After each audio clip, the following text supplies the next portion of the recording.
Ok. Hoy vamos a continuar con nuestro recorrido por la primera carta del apóstol Juan en este tiempo de oración. Y hoy vamos a ver que la escritura nos recuerda que el pecado no es algo ligero, es rebeldía contra Dios. Pero Cristo vino a deshacer precisamente las obras del diablo. Y quien ha nacido de Dios no puede seguir viviendo en la práctica del pecado porque la simiente de Dios, la semilla de Dios, permanece en él. Así entonces este pasaje va a distinguir entre dos familias, los hijos de Dios y los hijos del diablo. Los que hacen justicia y aman a sus hermanos y los que practican el pecado. Entonces acerquémonos al Señor con humildad y gratitud, adorándole porque nos ha hecho sus hijos y nos da poder para vivir en santidad. Y empecemos leyendo juntos la palabra de Dios en el Salmo 103, versículos 15 al 18, que dice: El hombre, como la hierba son sus días, como la flor del campo así florece. Cuando el viento pasa sobre ella, deja de ser, y su lugar ya no la reconoce. Pero la misericordia del Señor es desde la eternidad hasta la eternidad para los que le temen, y su justicia para los hijos de los hijos, para los que guardan su pacto y se acuerdan de sus preceptos para cumplirlos. Oremos. Señor, nuestros días aquí en la tierra son cortos. Realmente un día nacemos y en pocos años morimos, pero tú permaneces para siempre, Señor, y nos has hecho hijos tuyos para que disfrutemos la eternidad contigo. Ayúdanos, Señor, a ser como la generación de la que habla el salmista, como esa generación que teme tus estatutos, que vive para obedecerlos, para ponerlos por obra, para que tú seas honrado y glorificado en medio de un mundo que vive practicando constantemente el pecado. Te lo rogamos, Señor. Amén. Vamos a cantar al Señor el himno: Alma bendice al Señor.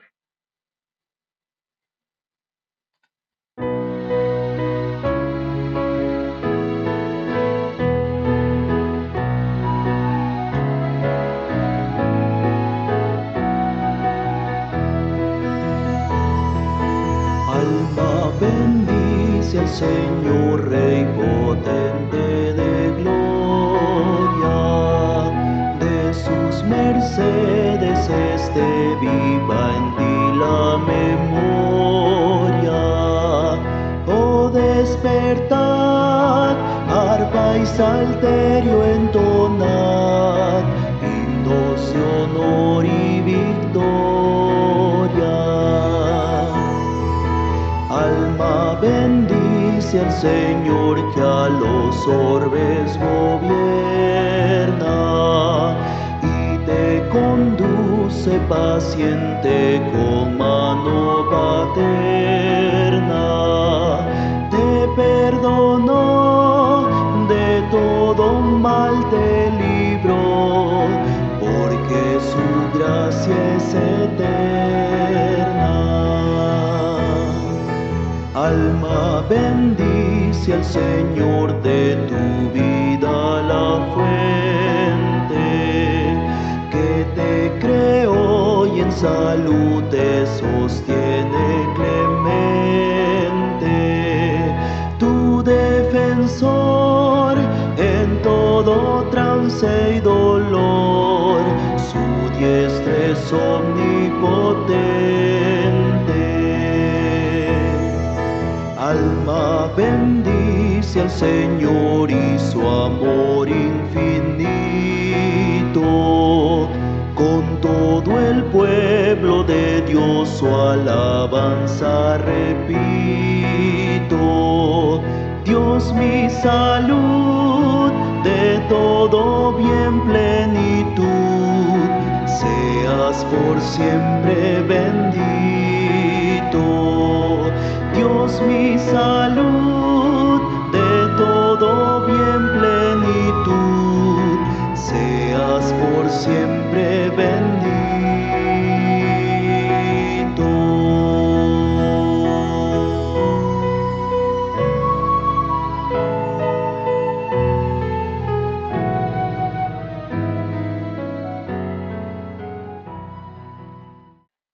Bueno, vamos a leer la palabra de Dios en Primera de Juan capítulo 3, versos 4 al 10.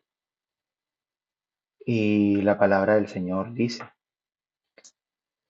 todo el que practica el pecado, practica también la infracción de la ley, pues el pecado es infracción de la ley.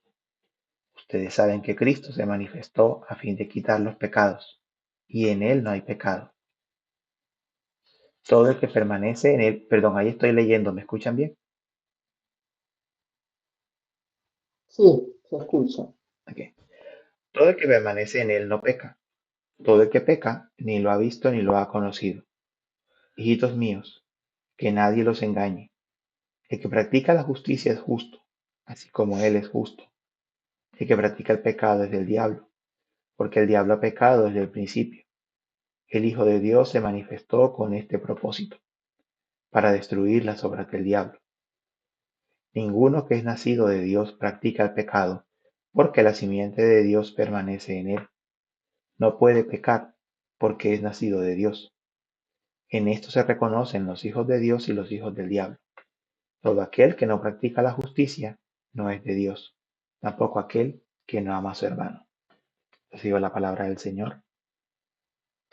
Hoy vamos a estar viendo en nuestro devocional justicia por Cristo o pecado por el diablo.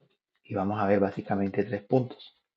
El primero es que el pecado es rebeldía contra Dios, versos 4 al 6. El segundo, que el propósito de Cristo es deshacer las obras del diablo, verso 8. Y el tercero, cuál es la evidencia de ser hijos de Dios, versículos 7, 9 y 10. Entonces, el apóstol Juan ya nos venía hablando acerca de qué significa ser hijos de Dios.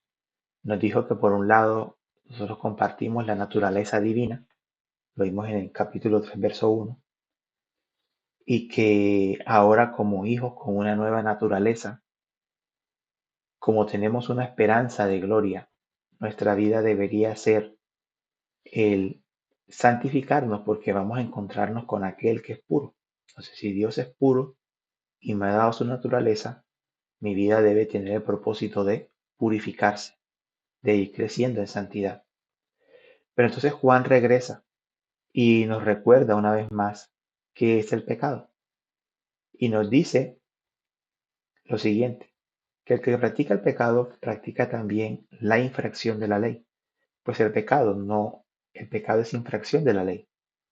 En otras palabras, Juan nos está definiendo el pecado como transgredir, como violar la ley de Dios.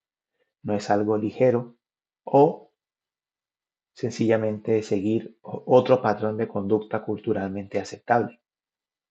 Es decir, no importa lo que la sociedad diga, no importa lo que la familia diga, el pecado tiene una definición delante de los ojos de Dios y es transgresión. Vivimos en tiempos donde las conductas pecaminosas son normalizadas e incluso legalizadas, donde la cultura popular aplaude el pecado, lo coloca como algo ligero, como una opción de vida más que puedes tener o no tener. Pero aunque la sociedad diga que lo que la escritura llama pecado es algo bueno, culturalmente aceptable o incluso lo legal, delante de los ojos de Dios, el pecado sigue siendo pecado, sigue siendo transgredir su ley. Su ley no pasa, sus palabras no pasarán y Dios ha definido claramente qué es lo que Él requiere de nosotros y si nosotros no lo hacemos, estamos pecando contra Él. Y nos sigue diciendo precisamente que Cristo vino a quitar los pecados. Y ustedes saben que Cristo se manifestó a fin de quitar los pecados y en Él no hay pecado. Es decir, nos da una doble razón por la cual nosotros debemos combatir el pecado. Cristo vino a quitar el pecado, no a que permanezcamos en Él.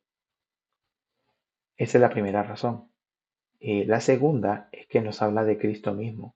En Cristo no hay pecado.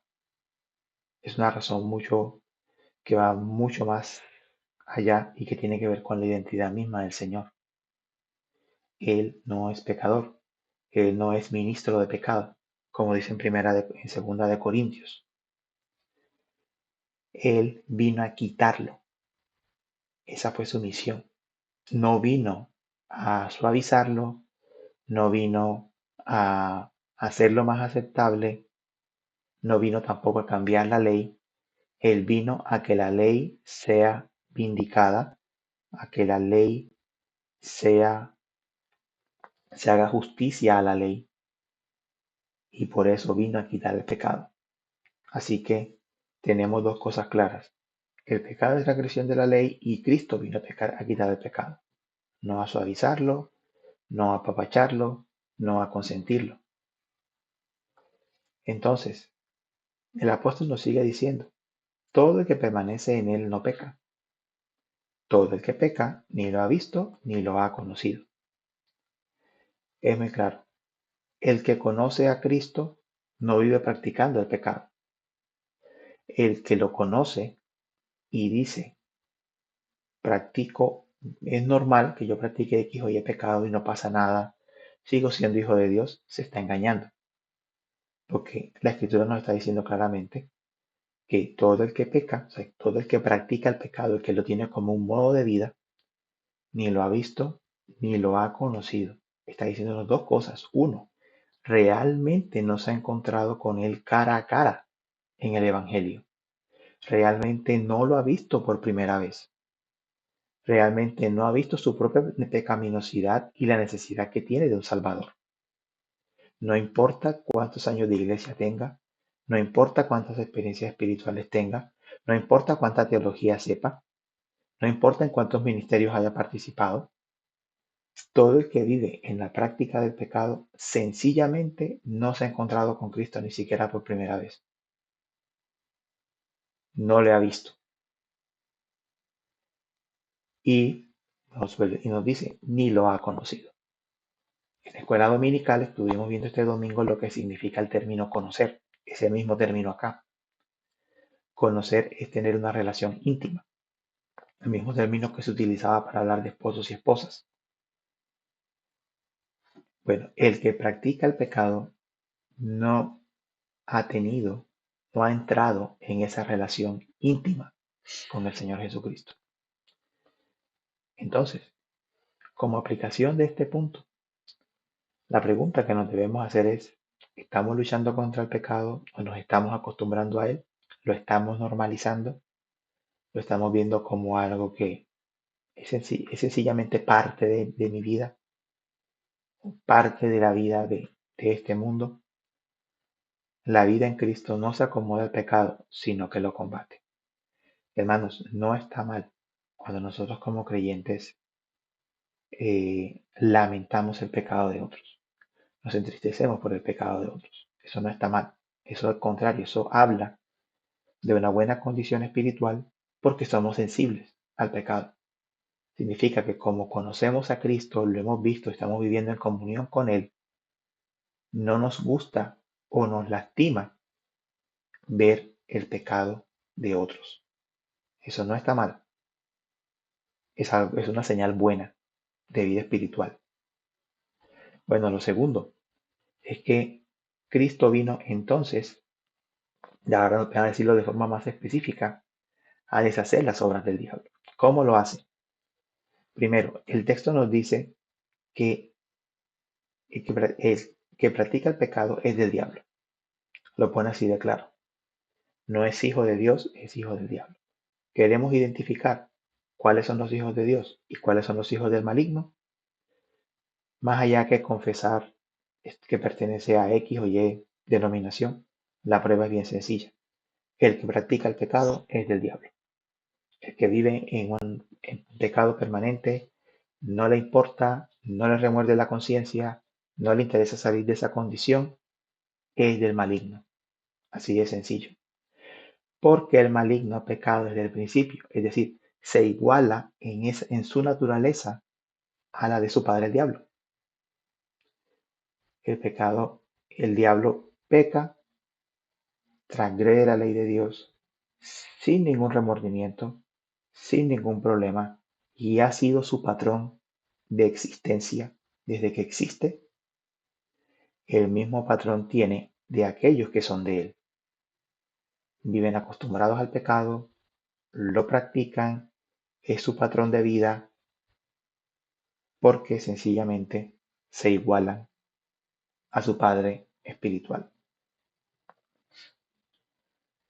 Entonces debemos tener claro que el maligno tiene un patrón en su existencia, una forma de existencia, y quienes pertenecen a él lo imitan porque son de él.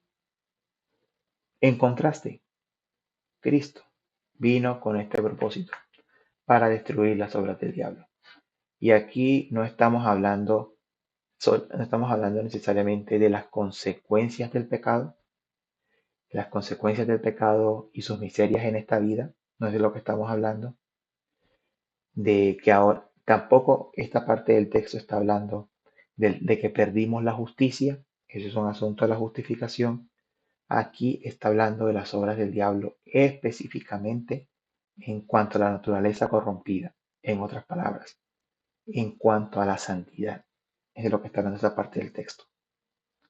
Está diciendo que Cristo vino con un propósito: destruir las obras inicuas, las obras de pecado, las obras del diablo en sus hijos. Eso es lo que está diciendo. Ese es el propósito de Cristo con nosotros. Es un propósito bastante alto. Vino a liberarnos del dominio del pecado. Como lo dicen las cartas una y otra vez, Él vino a quitar el cuerpo pecaminoso carnal, lo dicen Colosenses, como dicen Romanos, aquellos que hemos sido bautizados en Cristo Jesús, ¿cómo permaneceremos aún en el pecado? Él vino a plantarnos en Él para que crezcamos progresivamente en santificación. Entonces, Cristo vino con un propósito bien concreto, y es traer no solo una posición de justicia, sino también una nueva naturaleza y santidad para los hijos de Dios. Entonces, la cruz, la cruz significa para nosotros aceptación, sí, como lo estuvimos viendo en el sermón del domingo. Ya no nos iremos a la condenación, ya no iremos al infierno, pero la cruz significa también victoria en la vida diaria. Esta victoria no significa perfección, lo hemos visto, ya hemos hablado de eso, pero sí significa que no vivimos en un patrón permanente de pecado. Entonces, como aplicación, cuando nosotros mismos estemos atravesando tentaciones, cuando nosotros mismos incluso pequemos y tengamos que ir al Señor confesando el pecado, no lo minimicemos, no lo tratemos como no es para tanto, yo soy así, yo era así, porque Cristo vino para rescatarnos, para que ya no vivamos bajo la esclavitud del pecado. Y lo último, la Escritura nos da evidencias de ser hijos de Dios, y eso lo enseñan los versículos 7, 9 y 10. Versículo 7 dice: el que practica la justicia es justo, así como Él es justo.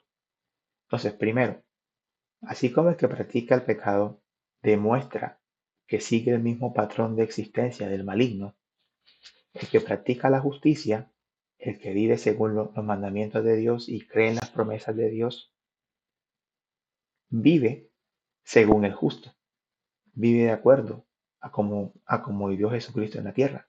No perfectamente, claro está, jamás nos igualaremos a Él, pero vive una vida de querer agradar a Dios con la motivación de querer agradar a Dios en todo, se goza en su palabra, en sus promesas, en sus mandamientos, y los quiere poner por obra, y quiere vivir de manera justa.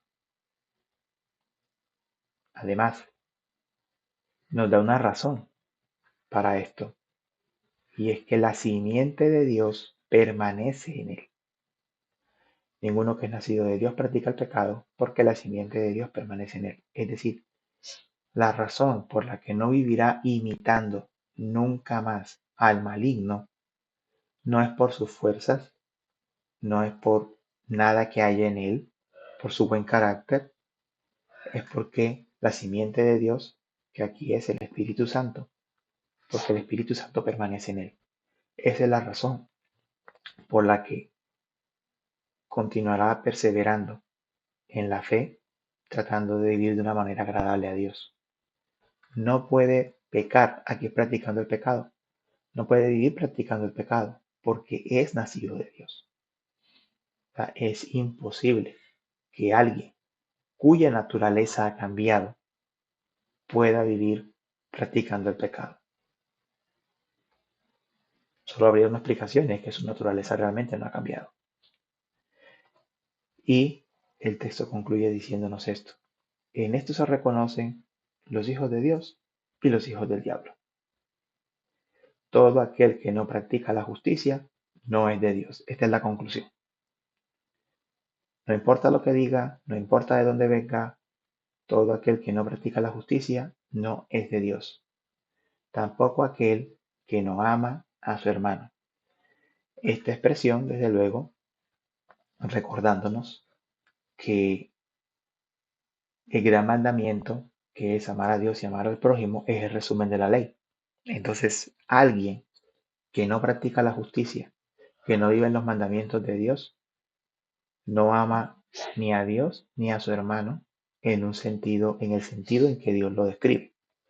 Puede tener un amor natural hacia él, pero el amor perfecto hacia nuestros hermanos y hacia nuestro prójimo se mide en la medida en que vivimos a la luz de los mandamientos. Entonces, como aplicación final, este texto nos llama a vivir conforme a nuestra identidad. Si somos hijos de Dios, que nuestra vida lo demuestre con obediencia y amor. Vamos a pasar directamente entonces a la oración, dado que el, me toca mirar cómo incorporo el audio del himno teniendo ahora el micrófono. Señor, gracias te damos por librarnos de las obras del maligno. Gracias por librarnos de, de ser hijos del maligno para ser hijos tuyos, por darnos una nueva naturaleza, por darnos tu espíritu que ha cambiado radicalmente nuestras vidas. Y aunque seguimos andando en esta tierra, Señor, y aunque seguimos teniendo conflictos y problemas al luchar contra nuestra carne, sabemos, nuestro buen Dios, que un cambio definitivo ha ocurrido y que ya no somos los que éramos antes y que ya no vivimos practicando el pecado, sino que vivimos conforme a tu palabra, conforme a tu justicia, conforme a tus mandamientos.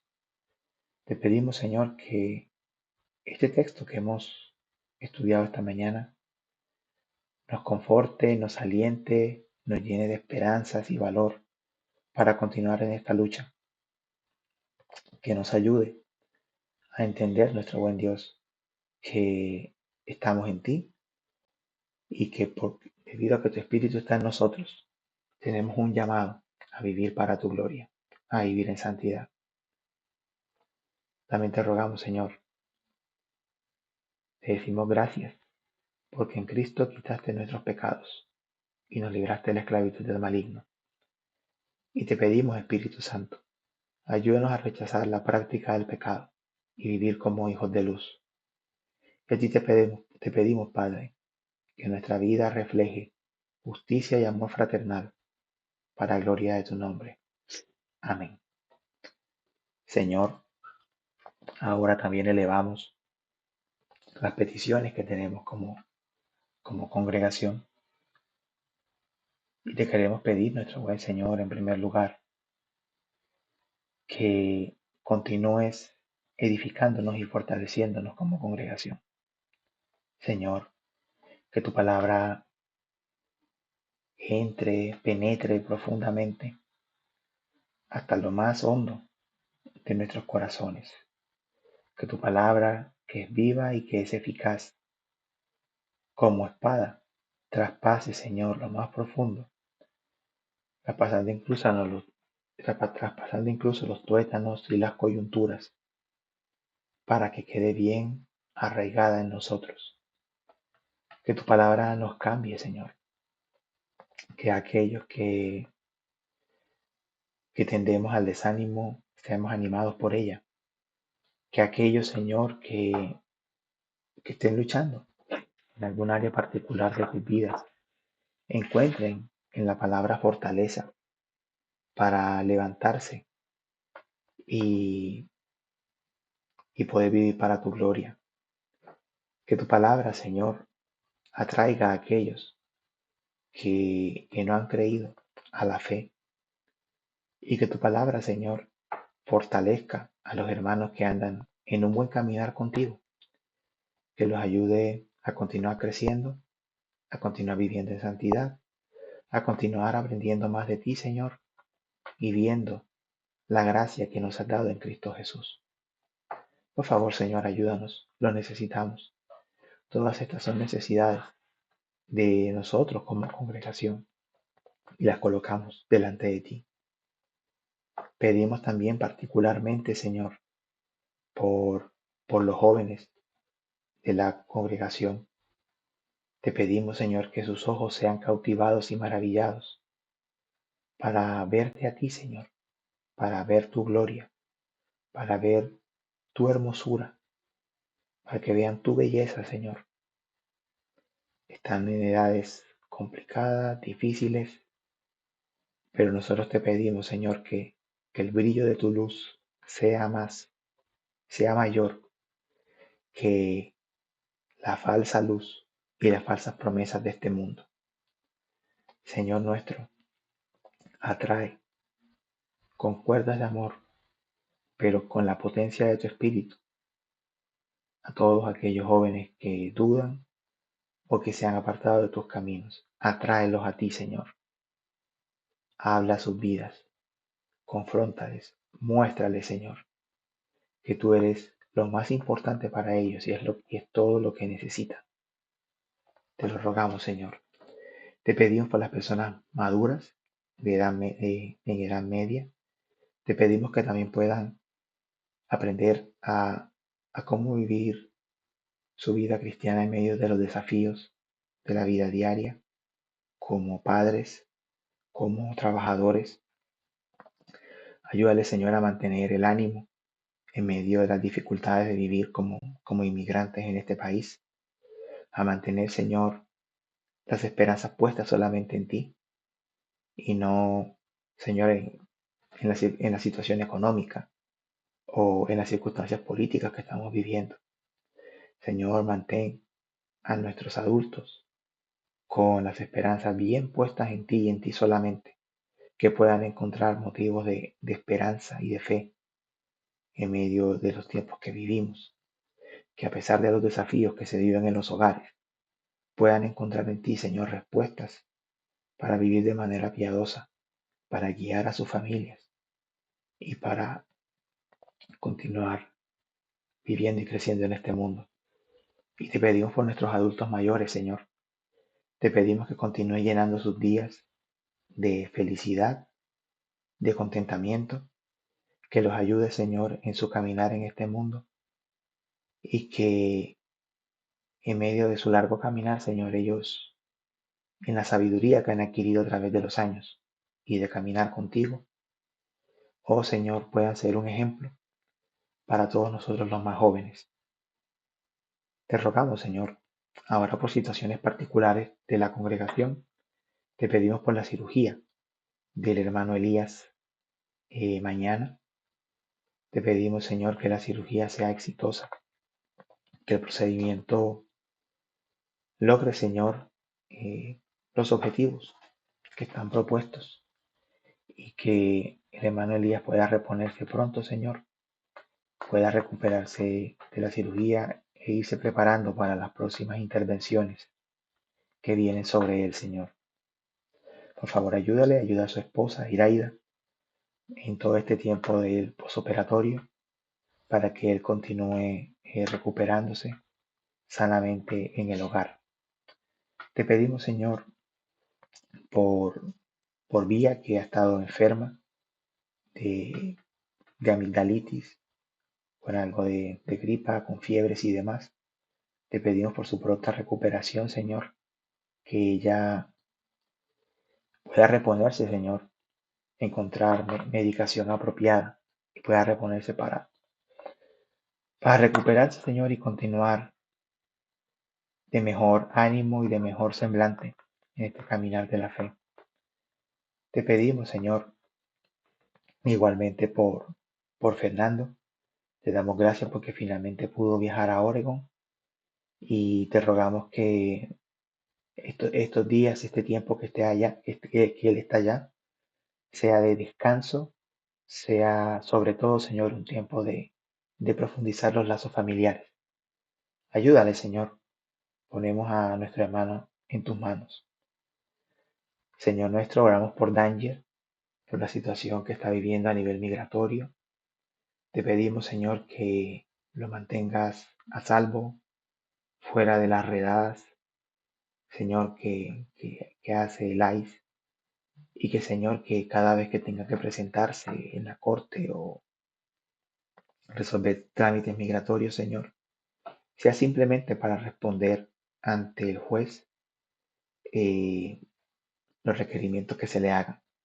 Mantén a este muchacho, a este amigo de la congregación, eh, presérvalo, Señor, y ayúdale con todos los desafíos que tiene con su familia, que pueda velar por ellos, que pueda tener recursos para trabajar por ellos, pero sobre todo te pedimos, Señor, que en este proceso que Él está viviendo, Él te conozca, Él venga a la fe, Señor, y, y sea transformado de las tinieblas a la luz, en un hijo tuyo.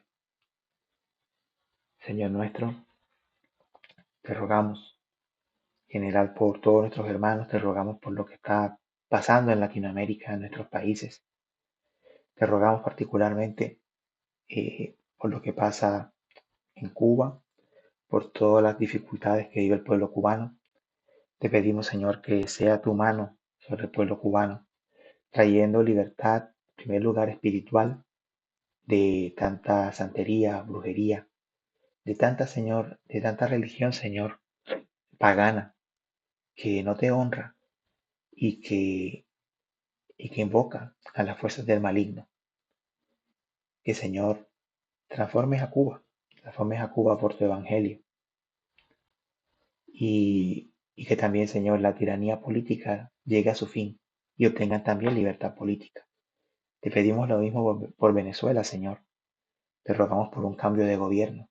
Te rogamos, Señor, porque la dictadura chavista llegue a su fin y el pueblo venezolano también vea mejores días.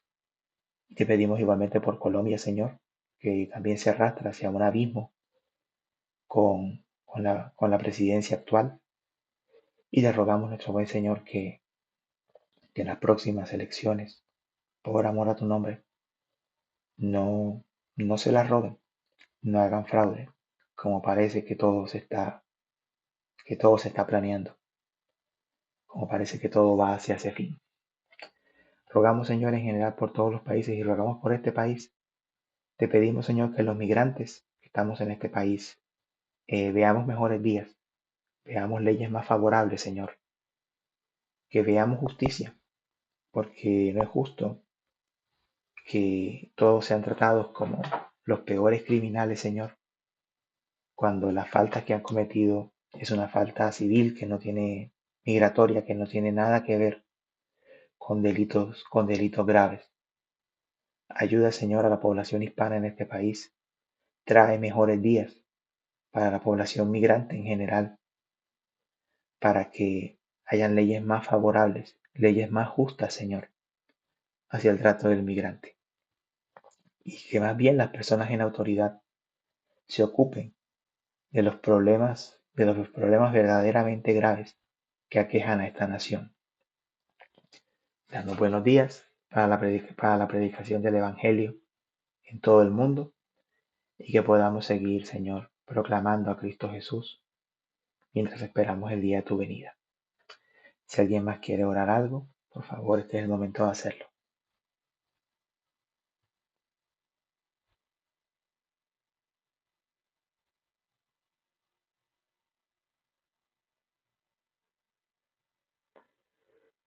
Señor, hemos elevado estas oraciones en tu nombre, sabiendo, Señor, que tú eres fiel y eres poderoso para responder los clamores de tu pueblo. Te pedimos, Señor, que tu oído, que ha estado atento a nuestra oración, te disponga, Señor, que tú te dispongas a responder conforme a tu voluntad, conforme a lo que sea mejor para cada uno de nosotros. Una vez más pedimos, no te olvides de los hogares, no te olvides de los matrimonios y no te olvides de los creyentes incrédulos, Señor, de los esposos o esposas incrédulos. Señor, que haya un avivamiento por la obra de tu Espíritu en los hogares y que los esposos y esposas incrédulos vengan hacia ti, Señor, conforme al testimonio de sus esposos o esposas creyentes. Hazlo, Señor, solo tú puedes traer paz y vida a los hogares. Y hemos orado, Señor, todas estas cosas en tu santo nombre, el nombre que es sobre todo nombre. Amén. Mis hermanas, nos despedimos con la bendición del Señor y aquel que es poderoso para hacer todo mucho más abundantemente de lo que pedimos o entendemos, según el poder que obra en nosotros. A Él sea la gloria en la Iglesia y en Cristo Jesús por todas las generaciones, por los siglos de los siglos. Amén.